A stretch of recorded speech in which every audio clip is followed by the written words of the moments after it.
Hey, what's up guys? Now we're back. Here to discuss ugly single family with hard money. Alright, I know this is the favorite for you because you might say, hey Juan Pablo, in my market, I actually don't have small apartment buildings like you do in your market in Pittsburgh. And plus the ones I do have, they're in bad areas. Or I just have nothing but single families in my market. How do you advise getting started? I know you said before about using hard money for distressed single families and to use business credit and other creative financing instruments for multifamily. But how do you advise to get started? Great question. First thing you need to do, as I said before about finding the money, is you need to apply for hard money and low doc. You can check out our resources below for those tools, but if our hard money or low doc doesn't suit your needs, or let's say we stop offering low doc or hard money, whatever the case may be, then you have to reach out to your own hard money lenders. Okay, but apply, and make sure you apply at low cost. You're only reaching out to them to have some questions answered. That's it. Hey, do I qualify? If yes, what are the terms? And if not, what do I need to do to qualify? As I stated before in a previous video. So make sure you apply. And again, you can go to your favorite search engine, then search up the different name variations. You can put your city and hard money lending. So for example, what I did is I went to Google and I just typed in Pittsburgh, PA, hard money loans, hard money lending, Pittsburgh, hard money lending, all those name variations. And I compiled a list of hard money lenders and just reached out to them. And I reached out to the ones in which I qualified for that had the best terms. And that's what I advise you to do as well. So apply for a mortgage as well when applying for hard money. Why? Because you might have the intent of flipping the property, which we really don't touch into this program, but you might say, hey, I got some good information, so I got it because I really want to flip. And that's what I want to do with Windshire I told you about. I used hard money and I was initially wanting to flip it.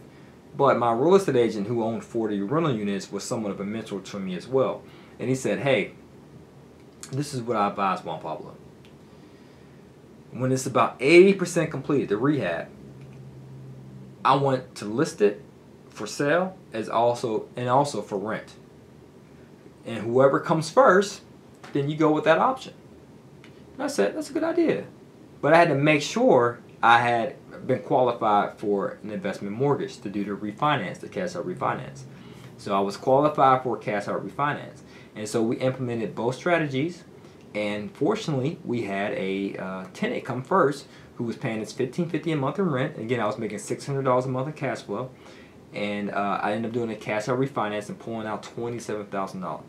So I was cash flowing $600, and I had $27,000 I can use to invest in my next property. That's sweet, isn't it? All because of hard money. And I would have known about the cash out refinance unless my real estate agent, who was my mentor as well, advised me to do so. So that's what I advise you to do so too.